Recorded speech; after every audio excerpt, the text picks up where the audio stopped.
जय मसीह की। मसीह परिवार वचन जीवन कार्यक्रम में आप सभी को हम स्वागत करते हैं और धन्यवाद देते हैं हमारे साथ में शामिल होने के लिए, परमेश्वर के वचन सुनने के लिए। क्योंकि ये सुनहरा समय रहता है कि जब हम परमेश्वर का वचन को सुनते हैं और उस पर हम ध्यान लगाते हैं, क्योंकि परमेश्वर का वचन ही हमें दिखलाता है कि वो हमसे कितना प्रेम करता है। ये याद रखना, परमेश्वर और उसका वचन दोनों एक ही है। उसका वचन जो धर्मशास्त्र में से हम पढ़ते हैं वो अलग नहीं है परमेश्वर से, क्योंकि जो परमेश्वर कहता है वो धर्मशास्त्र में लिखा है और वो हमें और आपको दिया गया है कि उसके द्वारा हम ज्ञान को प्राप्त कर सकते हैं कि परमेश्वर हमसे क्या चाहता है। तो आज फिर हम लोग परमेश्वर के वचन से देखेंगे और मैं और पास्टर डेविड आपके साथ में शामिल हो चुके हैं और हम ये कहना चाहते हैं कि आज का जो विषय है हमारा, जो हम जो देखेंगे, जिसके विषय में सीखेंगे, वो है निवास स्थान के अंदर। यानी कि जो निवास स्थान जो परमेश्वर ने मूसा को बतलाया था बनाने के लिए, या हम ये कह सकते हैं कि मेल मिलाप का जो तंबू था जो परमेश्वर ने मूसा से कहा कि बनाना, और उसके अंदर आज हम देखेंगे। पिछले सप्ताह हमने देखा था कुछ, लेकिन आज हम देखेंगे कि उसके अंदर किस तरह से हम उसे प्रवेश कर सकते हैं और कहाँ हम जाते हैं, क्यों हर एक चीज, हर एक वस्तु जो निवास स्थान के अंदर है, क्यों परमेश्वर ने किस प्रकार से बतलाया था। तो निवास, अगर हम देखते हैं, पिछले सप्ताह हमने देखा था कि निवास स्थान का कारण क्या था, क्यों परमेश्वर ने निवास स्थान या मेल मिलाप का जो तंबू था उसे बतलाया मूसा से बनाने के लिए। क्योंकि परमेश्वर अपने वाचा के लोगों को साथ में सर्वदा रहना चाहता था। याद रखना, परमेश्वर अपने वादा किए या जो उसके वाचा के जो लोग थे उनके साथ में वो संबंध, वो मेल मिलाप रखना चाहते थे। लेकिन परमेश्वर उनके साथ में मेल मिलाप साथ में नहीं रख सकते थे, क्योंकि वे लोग आत्मिक रूप से मरे हुए थे और आत्मिक रूप से मरे हुए लोग आत्मा में नहीं देख सकते, आत्मिक चीज नहीं सीख सकते हैं। इसीलिए उनके जो भौतिक जो इंद्रियां था उसके द्वारा जब वो जी रहे थे, जिसे हम अंग्रेजी में 5 सेंसेस कहते हैं, या हम फिजिकली जो भौतिक रूप से जब तक एक दूसरे को देखते हैं, तो परमेश्वर क्या कहा कि वो चाहते थे अपने लोगों से मेल मिलाप। तो वो उसने कहा कि जो मेल मिलाप का जो तंबू है या जो निवास स्थान है, उस स्थान को बनाए ताकि उसके द्वारा मैं अपने लोगों से बातें कर सकता हूं, मैं अपने लोगों से मिल सकता हूं।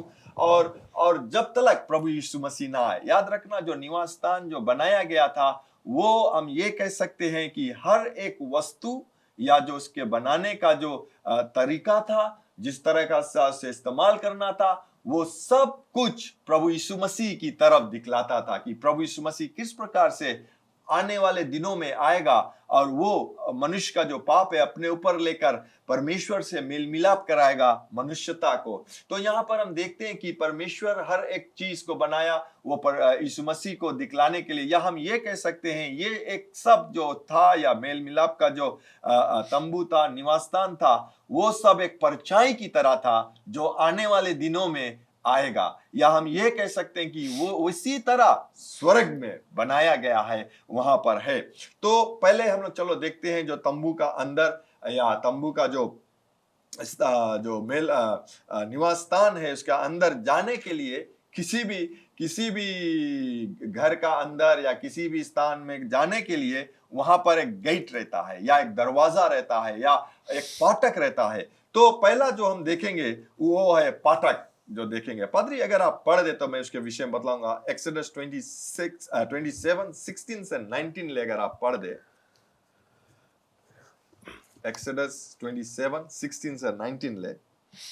आंगन के द्वार के लिए एक पर्दा बनवाना, जो नीले, बैजनी और लाल रंग के कपड़े और बटी हुई समुच सुनी के कपड़े का कामदार बना हुआ 20 हाथ का हो। उसके लिए खंबे 4 और खाने भी 4 हों। आंगन के चारों ओर के सब खंबे चांदी की पट्टियों से जुड़े हुए हों। उनके कुंडे चांदी के और खाने पीतल के हों। आंगन की लंबाई 100 हाथ की और उसकी चौड़ाई 50 हाथ की, और उसके कानात की ऊंचाई 5 हाथ की हो। उसकी कानात बटी हुई सुमच सनी के कपड़े की बने और खम्भों के खाले पीतल के हों। विनाश स्थान के भांति भांति के बर्तन और सब सामान और उसके सब खूंटे और आंगन के भी सब खूंटे पीतल के ही हों। आमीन।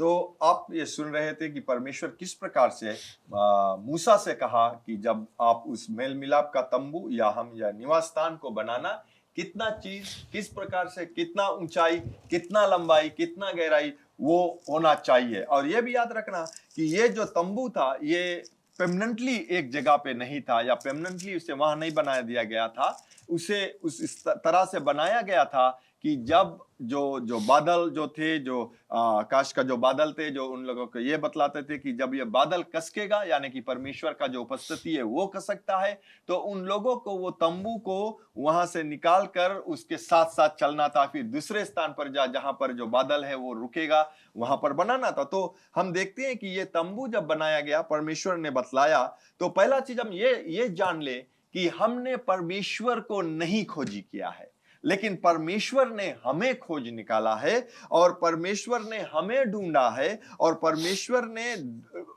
हमें ढूंढने के लिए या हमारे पास आने के लिए वो योजना को बनाया, जो योजना एक तंबू की तरह दिखता था। तो हम लोग देखेंगे कि भीतर क्या है, फिर बाद में उसके विषय में देखेंगे। लेकिन ये याद रखना कि परमेश्वर का जो यीशु मसीह का, ये याद रखना, यीशु मसीह ही वो रास्ता है। मैं पहले से बता देता हूं, परमेश्वर यीशु मसीह का जो समाप्त किया जो कार्य था नया नियम में, वो हमें दिखलाता है या हमें परमेश्वर के पास लेकर आता है। और जो पुराने नियम में था, जब तंबू बनाया गया या जो निवास स्थान के लिए जो बनाया गया, जगह को बनाया गया, वहां पर जो मेमना था उसके लहू के द्वारा या मेमना के कुर्बानी के द्वारा परमेश्वर अपने लोगों से वार्तालाप कर रहे थे। तो हम ये कह सकते हैं कि परमेश्वर ने अपना कार्य को समाप्त किया या उसके समाप्त हुए कार्य पर जब समाप्त हुआ, तो हम मनुष्य का कार्य या हम मनुष्य का जो जीवन है वो चलता है।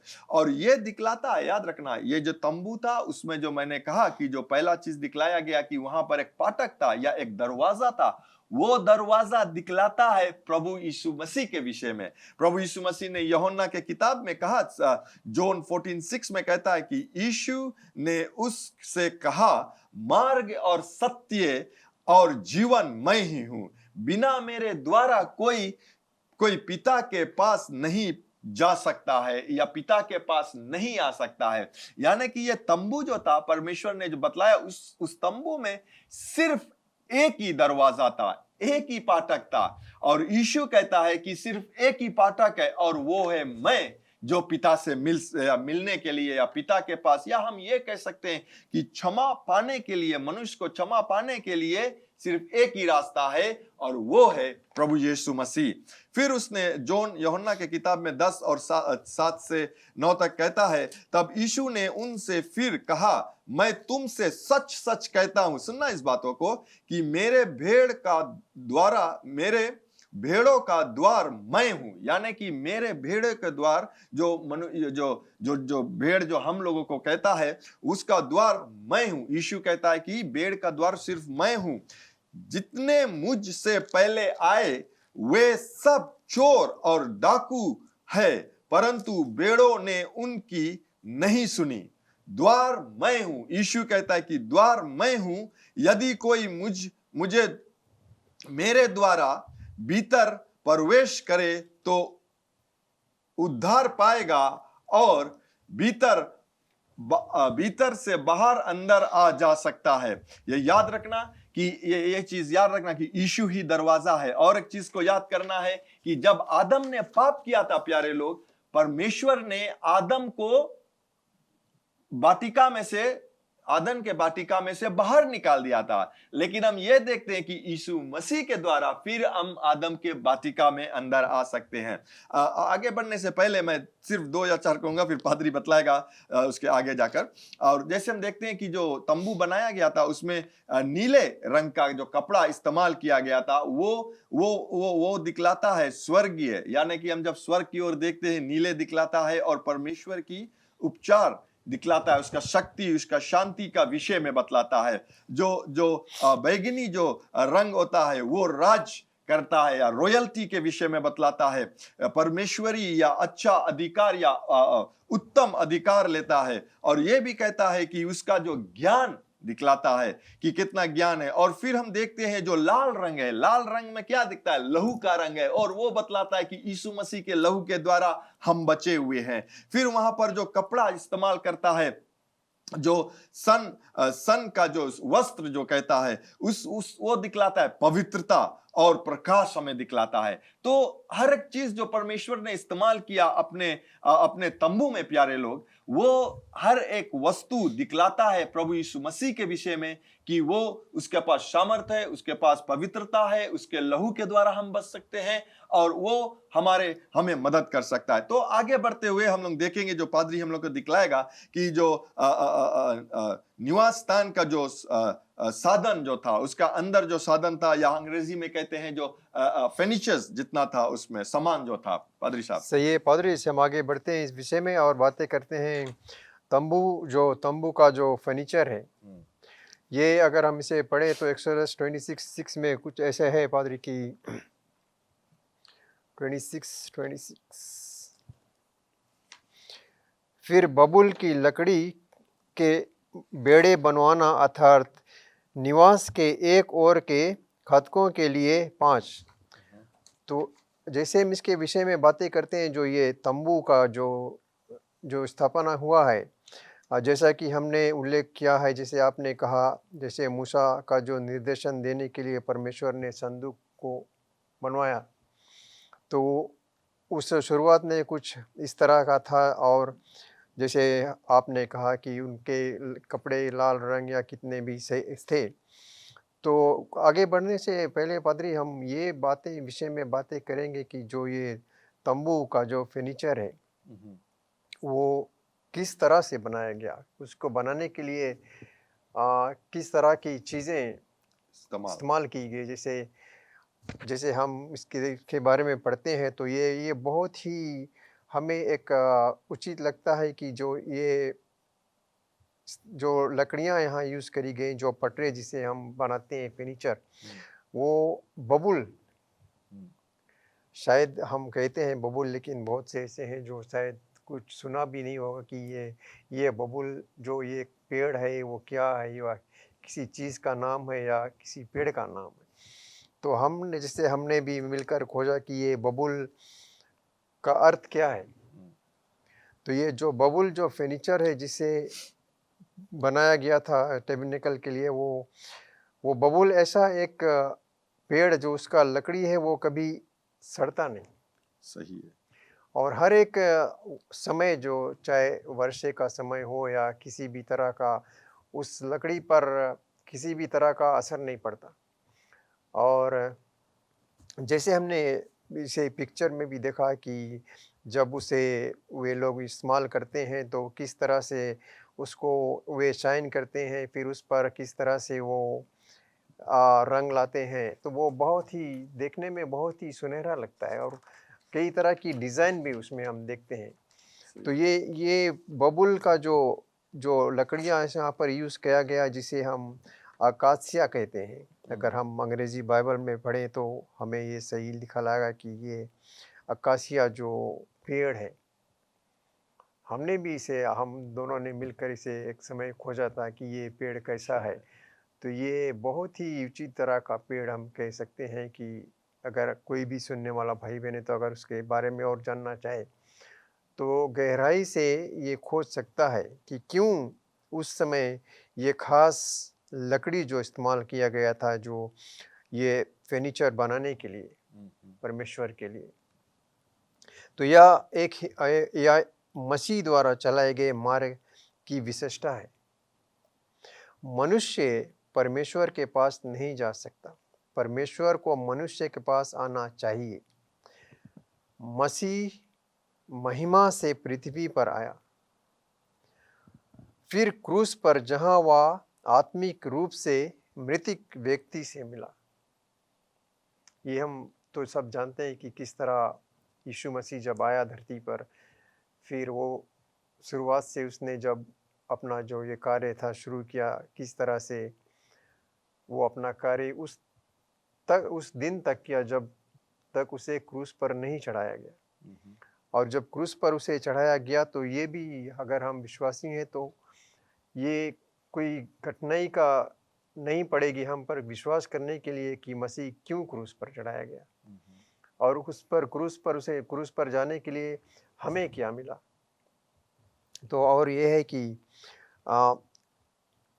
और फिर पिता के पास वापस आया, वो क्रूस पर चढ़ाया, उसे मारा गया। वो हम जानते हैं कि हमारे पापों के लिए क्रूस पर चढ़ाया गया और फिर वो जी कर खुद पिता परमेश्वर के पास आया। और जब वो पिता परमेश्वर के पास आया तो वो ऐसा था कि इसलिए संदूक से जो परम पवित्र स्थान में था और जो पीतल की वेदी तक जो फाटक के पास खड़ी थी, हम उस मार्ग को देखते हैं जिस पर मसीह महिमा से क्रूस तक पहुंचा,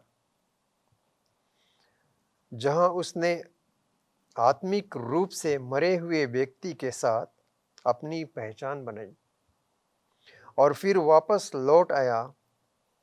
पिता या मनुष्य के लिए मसीह द्वारा किए गए पूर्ण छुटकारे का दर्शाता है। तो हम अगर इसे देखें तो किस तरह हमारा जो मसीह है वो क्रूस पर गया, फिर जीकर फिर पिता परमेश्वर के पास, और उसकी महिमा जो है उसे हम शायद नहीं कह सकते कि उसकी महिमा जो है वो कितनी है, क्योंकि उसका प्यार जो है उसका अंत नहीं है। वो कितना हमारे लिए किया क्रूस पर जाकर, फिर आज भी वो जो सिंहासन पर है सिर्फ हमारे लिए। तो जैसे हम आगे बढ़ते हैं पादरी साहब और इसके बारे में बातें करेंगे, जो उससे आगे किया हुआ जो पीतल का जो एक वेदी बनाया गया था। तो इसके बारे में अगर हम पढ़ते हैं एक्सोडस 27 में कुछ इस तरह से है पादरी।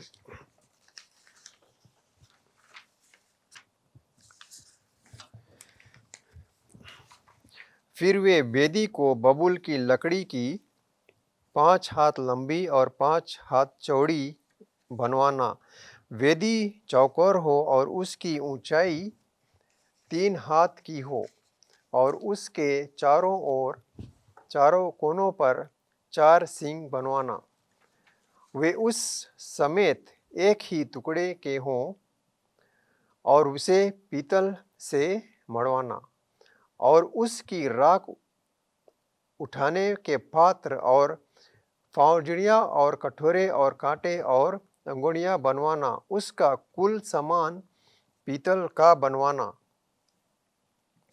उसके लिए पीतल की जाली की एक झंझरी बनवाना और उसके चारों सिरों में पीतल के 4 कड़े लगवाना और उस झंझरी को वेदी के चारों ओर की कंगनी के नीचे ऐसे लगवाना कि वह वेदी की ऊंचाई के मध्यम तक पहुँचे। और वेदी के लिए बबूल की लकड़ी के डंडे बनवाना और उन्हें पीतल से मुड़वाना और डंडे कड़ों में डाले जाएं कि जब जब वेदी उठाई जाए तब वे उसके दोनों किनारों पर रहें। वेदी को खतों के से खोलखली बनवाना जैसे वह इस पर्वत पर तुझे दिखाई गई है वैसे ही बनवाना। तो इसके बारे में अगर हम देखें पादरी की कैसे ये जो बनवाया गया था, ये जो टेक्निकल था, जो वेदी था, किस तरह से और कितनी चीज़ें इसमें इस्तेमाल की गई और जितने भी चीज़ें थी वो बहुत ही बहुमूल्य थी, जो सोने और चांदी और पीतल से जड़ी हुई थी। तो यहाँ हम देखते हैं कि उस वक्त जो इस कार्य को किया गया था और कितने ही बहुमूल्य चीज़ें इस पर लगाई गई थी, जैसे बबूल की लकड़ी थी, चांदी, सोना, सब इस पर। तो आइए हम पीतल की वेदी पर भी ध्यान दें। इसकी स्थिति गेट पर थी। यह वह स्थान था जहां परमेश्वर आत्मिक रूप से मृतिक व्यक्ति से मिले। इसकी सामग्री पीतल और बबूल की लकड़ी की थी। इसे अविनाशी लकड़ी कहा जाता है।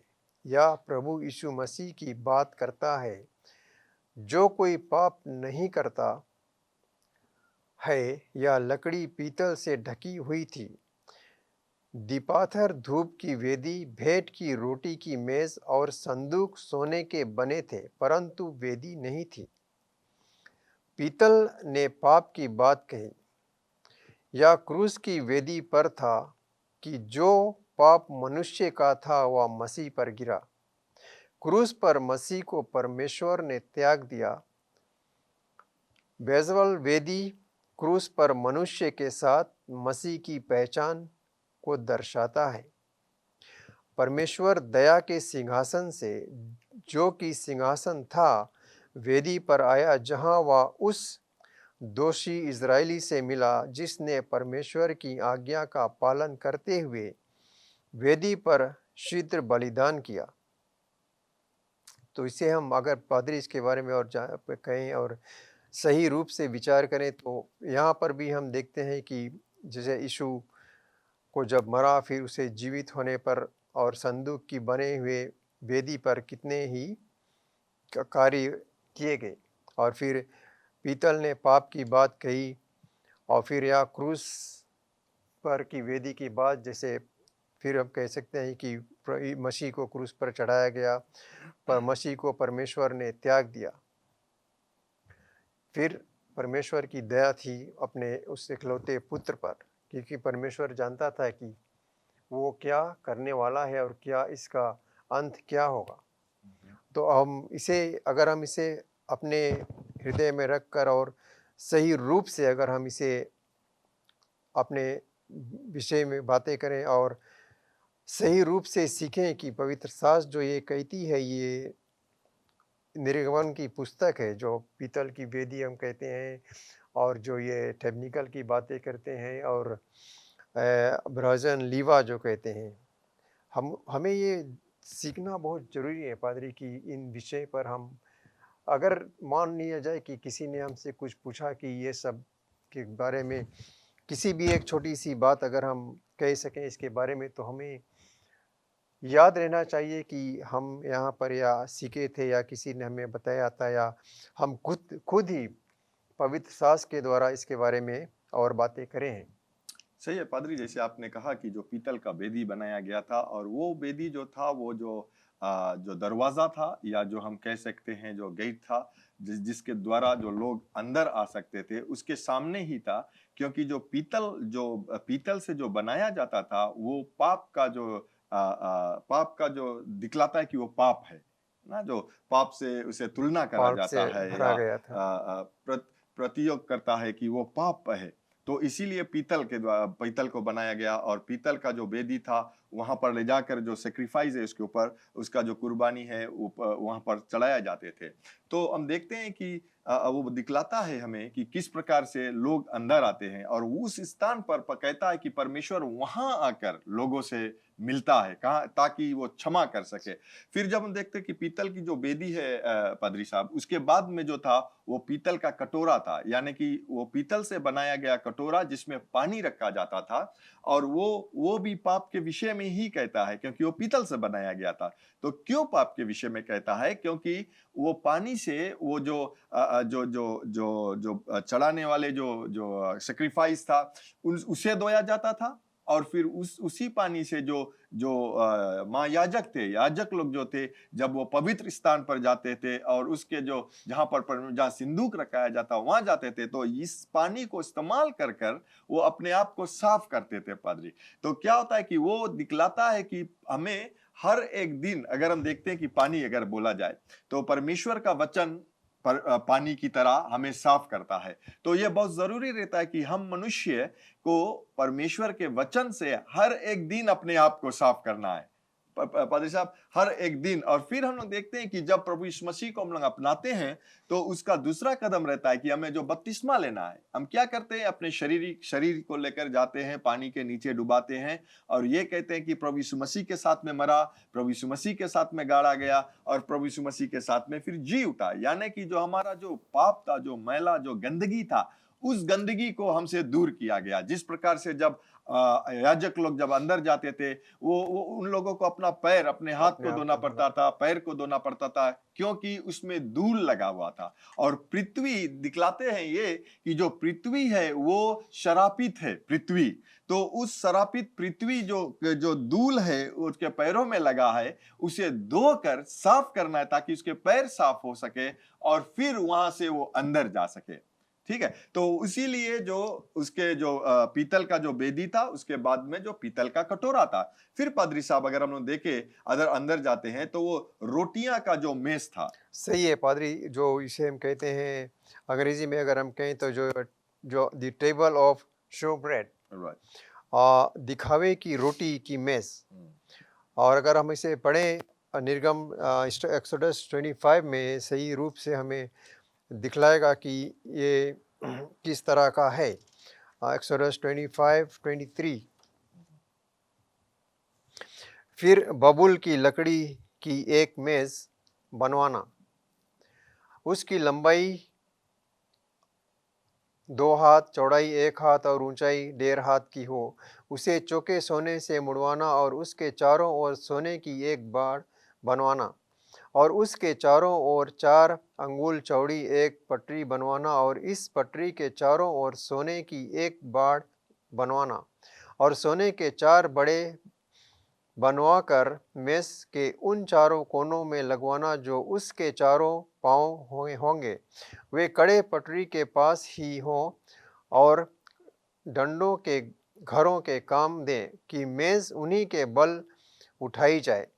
डंडों को बबूल की लकड़ी के बनवाकर सोने से मुड़वाना और मेज उन्हीं से उठाई जाए और उसके परात, धूपदान और चमचे और उड़ेलने के लिए कटोरे सब चोखे सोने से बनवाना और मेज पर मेरे आगे भेंट की रोटियां नियुक्त करना। तो यहाँ हम देखते हैं पादरी की जो कुछ भी हम यहाँ देखते हैं जो टेबल ऑफ शोब्रेड के लिए बनवाया गया था, वे सब बबूल की लकड़ी, सोने और चांदी से बनाए गए थे।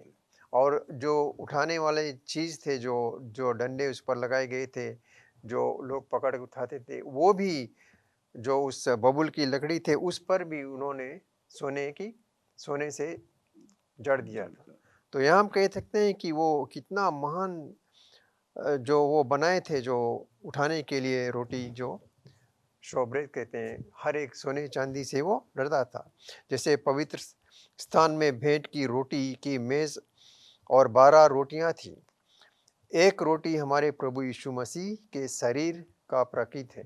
सही है। जैसे हम कुरिन्थियंस में अगर हम पढ़े तो हमें दिखाई देगा, क्योंकि हम जो बहुत हैं, एक रोटी और एक देह हैं। ये जो कहता है कि हम एक रोटी और एक देह हैं। जैसे हम रोटी में गेहूं की तरह अनेक हैं, जिस प्रकार रोटी में गेहूं सेंकने से माध्यम से एक रोटी में मिली जाई जाती है। क्रूस पर हमारे साथ मसीह की पहचान के आधार पर हम वह सब बन गए और दफनाने में उन भयानक 3 दिनों और रातों के दौरान हमारे दंड का भुगतना किया परमेश्वर से लगाओ। तो यह क्या है पादरी कि जैसे हम इस रोटी और गेहूं के बारे में बातें करते हैं, तो गेहूं है जो हम सब ही घरों में इस्तेमाल आजकल किया जाता है। तो उसे अगर हम गूंज कर रोटी बनाते हैं या कोई भी या केक बनाते हैं, किसी भी तरह का जैसे हम बेकिंग करते हैं, तो जब हम उसे गूंथते हैं तो वो एक हो जाता है। उसी तरह से हम भी अपने प्रभु मसीह के आगमन में एक ही हैं और एक ही स्थान है हमारे मसीह के लिए जो मरा। आज हम इसके साथ जीवित हैं। जो हमारा जो देह था वो मसीह में मिलकर एक हो गया है। तो जो आज हम कहते हैं कि जो हम मसीह में हैं, मसीह हमारे अंदर है, उसी तरह से अगर हम कहें कि जब हम रोटियां बनाकर खाते हैं तो हमारे अंदर जाता है।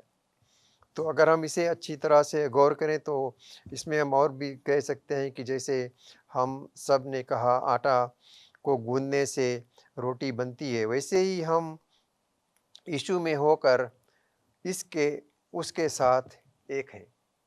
तो ये भी हमें जानना है कि जब यीशु हमारे साथ है तो हमारा विरोधी कौन हो सकता है। फिर अगर हम रोमियो में पढ़े पादरी की, अगर हम पढ़ें तो हम उसके बारे में और भी बातें कर सकते हैं, जान भी सकते हैं, क्योंकि यदि हम उसके साथ उसकी मृत्यु की समानता में एक हो गए हैं तो उसके जी उठने की समानता में भी हो जाएंगे। या जानकर कि हमारा बूढ़ा मनुष्य उसके साथ क्रूस पर चढ़ाया गया था कि उसकी देह पाप दूर किया जा सकता था कि हम आगे पाप के बंधन में ना रहें। ये बहुत ही सही सरल है पादरी कि जब हम अपने जो हमारा जो पुराना मनुष्य था, जो हमारे अंदर था, उसे प्रभु यीशु ने साफ कर दिया अपने लहू से। तो आज हम जो भी हैं, मसीह हमारे साथ है और हमारे पापों को मसीह ने अपने हर एक बंधन से छुड़ा लिया। सही है। जब हम देखते हैं कि जो रोटी का जो मेज था जिसके विषय में आपने कहा, वो दर्शाता है कि प्रभु यीशु मसीह के विषय में, जिसके शरीर तोड़ा गया हमें बचाने के लिए।